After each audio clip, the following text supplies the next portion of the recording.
గతంలో తెలంగాణ రాకుండా అడ్డుపడిన TDP CPM ఇప్పుడు తెలంగాణ అభివృద్ధికి అడ్డంకిగా మారాయన్నారు ఎంపీ కవిత.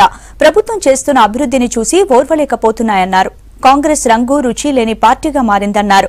ఉద్యోగాల కోసం సర్కార్ నోటిఫికేషన్లు వేస్తుంటే ఉద్యోగం నుంచి రిటైర్డ్ అయిన కొందరు పెద్దలు జీర్ణించుకోలేకపోతున్నారని ఫైర్ అయ్యారు. తెలంగాణ ప్రజలను అందరినీ గమనిస్తూనే ఉన్నారని చెప్పారు కవిత.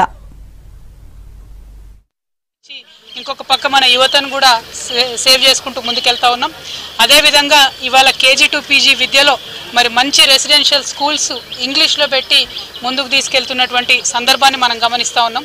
ఇవంతా అభివృద్ధి ఒక పక్క జరుగుతూ ఉంటే మరి కొన్ని పార్టీలు ఉంటాయి, ఒకటి పచ్చ పార్టీ, ఒకటి ఎర్ర పార్టీ. ఆ రెండు కూడా మొదలేమో తెలంగాణ రావద్దని అడ్డుపడ్డారు. ఉద్యమంలో అడుగడుగునా మాకు అవమానాలను ఎదురు చేసే విధంగా, తెలంగాణ ఉద్యమానికి ద్రోహం చేసే విధంగా అప్పుడు మరి వాళ్ళు చేయడం జరిగింది. ఇవాళ రాష్ట్రం వచ్చిన తర్వాత కూడా అభివృద్ధిని అడ్డుకుంటున్నారు. రాష్ట్రం రాకముందు ఇద్దరు ఒకటే తెలంగాణను అడ్డుకున్నారు. రాష్ట్రం వచ్చిన తర్వాత అభివృద్ధిని అడ్డుకునేటటువంటి సందర్భం తప్ప ఇంకొకటి ఏమీ లేకుండా ముందుకెళ్తా ఉన్నారు. మరి ఇంకా కొన్ని పార్టీలు ఉంటాయి, వీళ్ళకంటే ఓ రంగో రుచో ఉన్నది. ఒక పార్టీ ఉంటుంది కాంగ్రెస్ పార్టీ అని, రంగు రుచి వాసన ఏమీ లేదు, ఎట్లా ఉంటుందో కూడా అర్థం కానటువంటి సందర్భం. ఇవాళ మొత్తం 60 సంవత్సరాలు భారతదేశానికి అన్యాయం చేసి, తెలంగాణకు అన్యాయం చేసి ఇవాళ జరుగుతున్నటువంటి అభివృద్ధిని ఓర్వలేనటువంటి సందర్భాన్ని చూస్తున్నాం. మనం ఇవాళ శుభమా అని చెప్పి ఉస్మానియా యూనివర్సిటీకి 100వ జయంతి ఉత్సవాలు చేసుకుంటా ఉంటే శోకాలు పెట్టడానికి వాళ్ళ రాహుల్ గాంధీని పిలుచుకొని వస్తారంట. మనకంత అవసరం ఏమున్నది? ఇక్కడ పిలవడానికి ఇక్కడ కాంగ్రెస్ నాయకులకు తీరిక ఉన్నా, రావడానికి రాహుల్ గాంధీ గారికి తీరిక ఉన్నా, మరి వినడానికి ఉస్మానియాలో విద్యార్థులు ఎవరు ఉండరు. ఎందుకంటే వాళ్ళందరూ కూడా ప్రభుత్వం ఇచ్చినటువంటి నోటిఫికేషన్లో ప్రిపరేషన్లో బిజీగా ఉన్నటువంటి సందర్భాన్ని మనం చూస్తున్నాం. అయితే రాహుల్ గాంధీ గారి పేరు మార్చి రాహుల్ రుడాలి గాంధీ అని పెట్టుకోవాలి. ఎందుకంటే ఒక యువ నాయకుడు ఉంటే ప్రజల్ని ఇన్స్పైర్ చేయాలి, యువకుల్ని ఇన్స్పైర్ చేయాలి. కానీ ఎంతసేపు ఒక నెగిటివిటీలోకి తీసుకెళ్లేటటువంటి సందర్భాన్ని మనం గమనిస్తూ ఉన్నాం. అది మంచి పందా కాదు, మంచి పద్ధతి కాదు.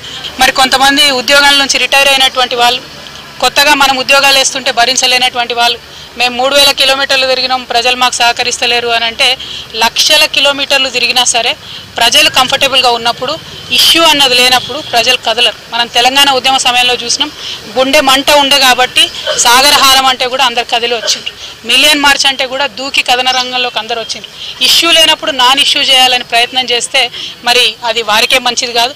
వారు రిటైర్ అయినంత మాత్రాన అందరు కూడా రిటైర్ అయ్యే ప్రభుత్వం మీద ఉద్యమాలు చేయాలంటే మరి బాగుండదేమో. ఎన్ని లక్షల కిలోమీటర్లు తిరిగినా లాభం ఉండదన్నటువంటి విషయాన్ని ఈ సెక్షన్స్ అంతా కూడా ఆలోచించుకోవాలి. తెలంగాణ ప్రజలు ప్రత్యేకించి వీళ్ళందరినీ కూడా గమనించాలని మనస్ఫూర్తిగా.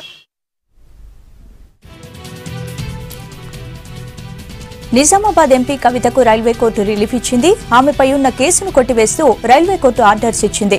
తెలంగాణ ఉద్యమంలో భాగంగా 2011 అక్టోబర్ 15న మౌలాలీలో జరిగిన రైలు రోకోలో కవిత పాల్గొన్నారు. ఆ టైంలో ఆమెపై రైల్వే పోలీసులు కేసు నమోదు చేశారు. ఆ కేసు విచారణలో భాగంగా సికింద్రాబాద్లోని రైల్వే కోర్టుకు హాజరయ్యారు కవిత. ఇవాళ కేసును కొట్టివేసింది కోర్టు.